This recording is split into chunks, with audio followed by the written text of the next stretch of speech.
kan saya sempat scroll terus di Instagram saya banyak yang kenapa Pak nggak kerja. Saya juga bingung. Coba aja mungkin besok teman-teman datang untuk melihat kantornya seperti apa. Milik masyarakat bukan punya saya mah cuma nebeng doang gitu loh karena ditugasi. Kalau saya datang ya tentu dibuka, tamu kan suka pada datang. Hari-hari masih melayani tamu ya Pak? Melayani tamu yang datang, cuman saya tidak bisa menghubungi. Jadi bulan lalu, mungkin sebulan setengah yang lalu masih ada surat apa? Tapi saya tidak pernah menerima surat yang tampakannya seperti yang ini. Resmi, artinya yang resmi ya. Yang, jadi kalau misalnya saya di kantor, saya tidak pernah menerima surat-surat ini. Yang saya terima itu undangan. Makanya ditelepon ke DPR kenapa saya tidak diundang? Saya pikir itu diundang, kan saya jelang kan bukan bulan September. Maka tadi ini menjadi challenge ya. Kalau saya kan dulu pernah jadi anggota DPR. Uang rakyat yang dipakai untuk menggaji wakil bupati akan terjawab di gaji, katanya gaji buta. Sebenarnya saya nggak buta-buta banget, saya standby ngejeblek dia begini nunggu. Tukang ketik yang jaga, kan saya bukan satpam. Saya aktifnya itu adalah di atas Quran, akan melaksanakan tugas sebaik-baiknya. Jadi tugasnya wakil bupati saya kembalikan lagi ke Undang-Undang Nomor 32 tahun 2000. Bila mana dibutuhkan ya sudah, saya sudah sumpah jadi di hadapan Quran, di pertanggungjawaban di dunia dan akhirat, maka masa jabatannya selesai gitu. Karena kalau kan saya namanya durhaka ya kan, bisa jadi malin kunda. Bu. Tidak berkenan nggak tahu Bu. Kita DPRD ya. Saya lupa siapa yang bicara ya, tapi ada beberapa fraksi mengatakan bahwa saya mangkir dari undangan DPRD rapat. Nah, itu yang membuat saya pikir, wah saya tidak mangkir karena saya tidak dapat undangannya kan gitu loh. Saya nggak dapat undangannya. Kalau misalnya diundang, maka saya akan datang. Nah, lalu tiba-tiba ada tuh di capture ke saya, ada undangan kepada bupati dan wakil bupati, kepada forum pokoknya semua diundang. Itu ada undangannya Pak. Ya kalau itu ada undangannya, tapi saya kan tidak terima. Bagaimana mungkin saya tahu? Kalau sekarang saya balikin nanya, Mbak kenapa nggak datang ke ulang tahunnya Mas Dede? Bahkan Mbak nggak tahu kan Mas Dede siapa, ulang tahun gimana, kapan. Jadi boro-boro diundang, apalagi mau datang. Tahu pun tidak. Saya tidak tahu, tidak dapat informasi, tidak diundang, tidak dapat undangannya. Ketika dikasih tahu ada undangannya, ya berarti undangannya dikirimnya kemana? Sampai atau tidak? Tapi saya tidak nyampe kan gitu loh. Jadi saya tidak menerima undangan dalam konteks apapun. Saya juga tidak boleh kasih berita yang semacam multitafsir ya. Kan bisa juga Pak, tidak terima ke tangan Bapak, tapi Bapak terinformasikan dalam bentuk misalnya WhatsApp, CC WhatsApp. Atau paling tidak ajudan menginformasikan atau nelpon. Memang tidak terima fisik tangannya, tapi kan Anda dapat informasinya. Lah ini tidak ada ajudan yang menghubungi saya, memberikan informasi, tidak ada aspri, tidak ada protokoler yang memberikan informasi ke saya. Dari mana saya bisa tahu? Apakah saya harus diam begini lalu dapat wangsit? Oh ada rapat DPRD. Kan saya tidak punya ilmu kanuragan itu, sehingga informasi yang nyampe ke saya harus dalam bentuk digital, email. Zaman modern sekarang bisa pakai email, atau misalnya paling nggak surat ataupun apa, dan itu tidak saya terima apapun. Baik, kalau misalnya suratnya ditaruh di meja, minimal kan aspri saya bisa memberitahu dong. Iya kan? Misalnya Pak Kuwu kan lagi ada kantor Kuwu, Pak Kuwunya lagi di sawah lagi ngeliatin irigasi, tiba-tiba ada surat undangan, terus Pak ditekam nikahannya kita. Lah saya nggak pegang undangannya, kan sudah disampaikan sama asprinya, sama tukang catatnya atau apa. Nah ini kan tidak ada aspri saya, tidak ada ajudan, protokol yang memberikan ke saya, sehingga saya tidak punya informasi, tidak dapat undangan, seperti itu. Itu saya katakan. Memang nggak, aksesnya terputus itu. Saya tidak dapat apapun, nggak dapat informasi apapun dari kantor itu tidak ada. Dulu ada. Ketika saya lagi diam di sini, saya lagi ketemu sama warga, lagi nengok orang sakit, tiba-tiba cengring, Pak, besok undangan paripurna jam sekian dan sekian. Ada. Dulu saya bisa tunjukkan WhatsApp-nya dari ajudan saya atau apa. Terus Pak ada jadi dulu ada mekanismenya. Jadi tidak harus terima ke tangan. Biasanya ketika ketemu langsung ini Pak, fisiknya. Mereka bisa memotret, undangannya difoto, lalu Pak ini mau didisposisikan atau tidak? Oh tidak, saya hadiri. Semua undangan yang datang ke saya hadiri. Tidak pernah saya disposisikan kembali kepada asda, sekda, ataupun dada yang lainnya gitu loh. Kabit kabak tidak pernah. Saya langsung undangan saya hadiri. Bahkan saya pernah dapat undangan disposisi untuk ke Bandung pun saya datangi karena itu merupakan tugas saya. Jadi dari Oktober 2021 tiba-tiba saya sudah tidak menerima undangan apapun dalam bentuk digital, email, kertas, fisik, bahkan tidak pernah pakai toa pun saya nggak pernah dengar. Woi wakil bupati teka, nggak pernah dengar juga gitu. Minimal kalau nggak ada suratnya kan paling nggak pakai toa kan gitu loh. Jadi saya nggak terima apapun. Nyaris setahun berarti ya? Setahun. Lalu setelah itu saya katakan di media kalau tidak salah kemarin mana lah gitu. Pada suatu hari kemarin tanggal 12 September 2022 di meja situ ada ginian nih. Di meja makan ada beginian. Ditaruh, begitu saya lihat, gimana sih tadi kuncinya? Nah ini. Ada dua begini nih, letak begini. Saya buka, ini apa nih? Ternyata undangan. Ada kunci, saya tanya sama yang jaga rumah namanya Valdi. Valdi ini siapa yang nganter? Tadi ada Pak dari Pemkab pakai seragam biru-biru atau apa ngasih ini kunci kantor wakil bupati dikasih ke saya ke rumah ini sama saya lihat ini kertas. Saya buka ini ternyata adalah undangan dari DPRD, Dewan Perwakilan Rakyat Daerah kan. Kita bisa lihat ini undangan dari DPRD, nanti bisa diambil gambar khusus sendiri untuk memastikan. Dan undangan ini tertuju kepada Wabub, wakil bupati, Wabub untuk saya. Wabub, saya lihat tanggal undangannya, semoga hadir nih, setelahnya diundang kepada wakil bupati Indramayu, Jumat tanggal 2 September. Tapi saya terimanya tanggal 12 September, sudah 10 hari mundur. Kan saya tidak bisa pakai mesin waktu kembali ke masa lalu untuk menghadiri paripurna karena sudah lewat. Undangannya baru saya terima tanggal 12 September. Ini saya terima. Ini ada lagi tanggal 7 September saya terima di hari yang sama. Tanggal 7 dan tanggal 9. Pertanyaan saya, paripurna yang katanya tidak pernah saya hadiri itu kan bertahun-tahun kan, berbulan-bulan lah. Tanda terimanya kenapa cuma yang bulan September? Yang bulan lalu pada kemana? Yang bulan Agustus, Juli, dan lain-lain itu pada kemana? Artinya ini pun saya terima sudah kadaluarsa. Bagaimana mungkin saya bisa tahu kalau ini tidak terima ke saya di meja sini? Jadi ya ajudan saya tidak pernah memberitahu, aspri saya tidak memberitahu, gitu loh. Ya disinilah sampai di situ. Dan kalau sendiri tidak pernah menanyakan ke aspri atau ajudan Bapak? Saya pernah menanyakan. Waktu saya tanyakan sama aspri saya, ajudan saya namanya Iwa, saya punya buktinya karena saya percakapan itu. Mas Iwa, besok ulang tahun Indramayu, saya ada acara nggak di pendopo? Belum ada perintah Pak. Oh ya sudah. Saya tanya lagi, Mas besok kan acaranya pagi tuh. Ini udah jam 12 malam. Saya datang pakai baju apa atau apa? Belum ada perintah Pak. Ente jangan bercanda, ini jam 12 malam. Besok mau jam 5, saya siap-siap kan saya harus tahu pakai baju apa kan. Ya belum ada Pak.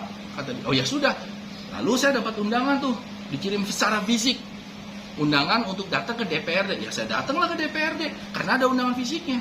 Tapi dari ajudan tidak memberitahukan ada undangan dari DPRD. Tapi undangannya entah kenapa nyampe ke sini, nyampe ke rumah ini. Karena di kantor itu, ya saya nggak tahu.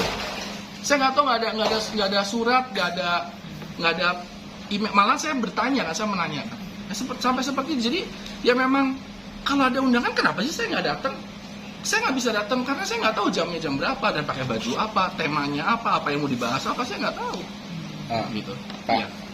dalam poin hak interpelasi itu kan ada menyinggung masalah harmonisasi antara bupati dan wakil gitu, Pak. Itu gimana? Saya nggak tahu interpelasi. Itu kan haknya DPRD. Artinya DPRD punya hak dan haknya apa? Dan saya karena memang tidak mengusulkan itu, di sini juga nggak tahu apa konteksnya dan bagaimana. Soalnya ada poin itu menyangkut dengan antara wabub dengan bupati harmonisasi karena tidak datang di situ. Nah kalau pertanyaan kenapa saya tidak datang, karena saya tidak dapat undangannya. Ketika interpelasi ada pada saat itu, undangannya dalam bentuk pertanyaan dari Pak Ketua DPRD. Pak, besok interpelasi datang nggak? Oh, insya Allah saya datang. Lalu setelah saya di swab, ternyata saya COVID. Saya langsung, Pak Ketua, saya foto ini swabnya. Saya kan ada 2 tuh, periksa yang swab yang apa tuh, rapid, sama satu lagi yang PCR. Saya ambil dua-duanya gitu karena saya pengen akurat. Ternyata benar saya COVID. Saya bilang, Pak, saya nggak bisa datang. Kalau datang malah saya kena pidana nih, menularkan wabah gitu.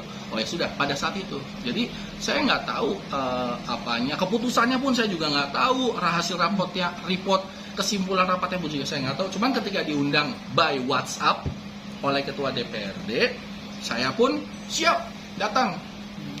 Saya periksa dulu kan, karena kan saya waktu itu kan masih kita kan kalau rapat apa palingnya mesti itu. Ketika saya cek ternyata saya COVID. Saya tunjukkan, maka Ketua DPRD kalau tidak salah membacakan Pak Wabub tidak bisa hadir, ini bukti PCR-nya. Tapi apa yang dibicarakan sana ya saya nggak tahu karena saya tidak menerima laporan dari ajudan, saya tidak dapat laporan dari Astri, nggak dapat ajudan. Kan saya nggak mungkin minta sama media hasil kesimpulannya apa. Kan saya nggak mungkin tiba-tiba saya mengemis-ngemis ke DPRD, tolong dong minta hasil rapatnya. Kan ada mekanismenya bukan? Ada mekanisme kan dalam tata kelola. Tapi sebenarnya hubungan Pak Wabub dengan Bupati itu gimana? Hubungannya baik aja. Secara personal ya baik aja. Tidak ada, nggak pernah ada marah-marahan, nggak ada, baik saja gitu. Mungkin ini Pak Wabub perlu dijelaskan juga biar masyarakat ini kan sekarang banyak bertanya gitu. Kenapa rumor di luaran itu hubungan Bupati dengan Pak Wakil Bupati itu bukan terkesan, memang kurang begitu harmonis. Dilihatnya dari mananya? Artinya pada saat kegiatan apa gitu kan, jarang dilibatkan Pak Wabub. Saya nggak tahu karena saya nggak ada undangannya, jadi saya tidak bisa. Gini Mbak, saya tidak bisa ke tataran rumor, gosip, ataupun kira-kira. Dan saya nggak ngerti karena itu kan perkiraan orang, jadi mesti ditanya ke orang yang berkira-kira. Tapi kalau tanya ke saya, Pak, kenapa nggak datang 17 Agustus? Saya kan nanya, saya kan gak ada undangannya dan saya tidak diundang, tidak diinformasikan. Jadi ke level itu saya bisa jawab. Tapi kalau tanya, kenapa Anda tidak diundang? Saya nggak tahu. Tapi kenapa Anda tidak datang? Karena saya tidak diundang. Jadi kalau terkesan tidak harmonis, saya nggak tahu itu bagaimana cara mengukur harmonis dan tidak harmonis. Apakah menurut Pak Wabub sendiri hubungan Pak Wabub dengan Bupati itu harmonis? Baik-baik saja dalam menjalankan kriteria harmonis dalam hubungan rumah tangga ada kriterianya. Kriteria harmonis dalam bertetangga ada kriteria. Kalau kriteria dalam hubungan bupati dan wakil bupati kan keharmonisan itu kan dilihat dari disposisi yang diberikan, percakapannya. Saya tidak pernah berbalas pantun dengan kata-kata tidak ada, karena baik-baik saja. Tapi kalau misalnya dilihatnya dari saya tidak pernah datang, ya karena saya tidak diundang. Kalau itu dinilai oleh masyarakat tidak harmonis, ya saya kembali ke masyarakat karena saya nggak tahu parameter mengukur seperti apa. Yang saya tahu. Ada didiskusikan dengan Bupati tentang ada komunikasi nggak? Komunikasi ketika Bupati bicara bahwa ya nanti pada sesuatu tupoksinya, ya sudah saya langsung lihat tupoksinya wakil bupati itu apa. Saya lihat kan undang-undangnya ada undang-undang kalau tidak salah tahun 2000 berapa nih. Saya lihat secara umum ya bahwa ya memang saya membantu pemerintahan bila mana diperlukan, tanggung jawab wakil bupati kepada bupati. Oh, jadi tanggung jawab kerja saya itu kepada bupati, ya sudah saya kan tunggu, dan wakil bupati itu standby untuk mendapatkan tugas, mendapat disposisi. Kalau sudah diberikan disposisi, maka saya kerjakan, lalu saya pertanggungjawabkan kepada bupati sesuai undang-undang.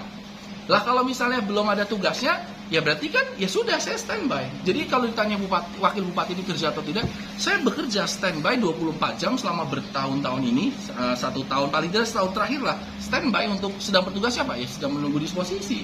Pak, masih kapan ada komunikasi ya Pak Wabub? Sampai dengan hari ini masih ada komunikasi? Masih komunikasi. Pak, kapan ada delegasi dari bupati terakhir kali itu? Tupoksi apa yang diberikan kepada bupati untuk dijalankan oleh Pak Wabub dalam menjalankan roda pemerintahan ini agar seimbang? Itu akan bisa saya lihat dari disposisi yang diberikan kan. Terakhir ya kan? kalinya kapan Pak? Nah kalau ini pertanyaan bisa saya jawab. Terakhir kalinya itu adalah ketika saya membacakan nota jawaban Bupati tahun lalu. Berarti 1 tahun. 1 tahun Iya, kemarin iya, ya, Pak. iya. Kalau Kemarin. sekarang tidak Tidak ada. Jadi saya anggap adalah ya memang saya sedang bekerja. Kerjanya apa? Ya nunggu tugas dari Bupati, karena sesuai undang-undang itu tugas saya adalah membantu Bupati bila mana Bupati memerlukan. Dan kita bisa bicara, ini kita bicara baca sama-sama saja ya, artinya biar kita ada tolak ukurnya kan gitu loh. Jadi jangan kita ngalor ngidul. Begini. Kalau kita bicara wakil kepala daerah mempunyai tugas membantu kepala daerah dalam menjalankan pemerintahan daerah, membantu. Cara bantunya gimana? Itu tadi sebelumnya kan pernah ada disposisi dari Bupati datang ke mana? Bandung, ketemu perwakilan Indramayu Gubernur. Itu berarti tugasnya itu seperti itu kan. Lalu ke paripurna membacakan terus datang kemana, seperti yang itu tugasnya. Karena Pak gini Pak. Lalu memantau, mengevaluasi dan bertanggung jawab kepada kepala daerah. Jadi saya rasa tugas saya adalah ketika diberi tugas saya kerjakan, lalu saya laporkan ini. Iya kan? Lalu evaluasi, oh bagus kamu kerjanya sebagai wakil. Bisa juga, atau wah kamu kurang bagus. Ya kalau begitu kan berarti saya sekarang bingung. Kalau misalnya sekarang saya dibilang tidak harmonis, saya juga parameter harmonis itu yang seperti apa kan gitu. Ya soalnya gini Pak, apakah banyak masyarakat juga bertanya-tanya terkait wakil bupatinya mana? Karena beberapa kali tugas kedaerahan itu sering diwakilkan oleh Sekda, kemudian Asda, bahkan yang lainnya. Padahal kan di sini posisinya ada wakil bupati. Iya. Itu bukan pertanyaan untuk saya dong. Kan itu pertanyaan untuk kenapa wakil bupatinya tidak diajak. Iya. Itu pertanyaan untuk siapa coba? Bupati. Ya, jangan tanya sama saya karena saya nggak tahu siapa. Pak Wagub ini hanya menunggu pendelegasian dari Bupati. Sesuai undang-undang. Yang berlaku. Ya. Jika tidak diberikan pendelegasian, maka kalau saya tidak diberi kewenangan, maka saya berbuat sewenang-wenang. Saya tidak mau berbuat sewenang-wenang, saya mau berbuat sesuai kewenangan. Kewenangan saya berdasarkan Undang-Undang Nomor 32, udah ada contekan nih. Undang-Undang 32 Nomor 32 tahun 2004 pasal 26 itu tadi. Kalau saya melanggar ini, maka saya di luar kewenangan.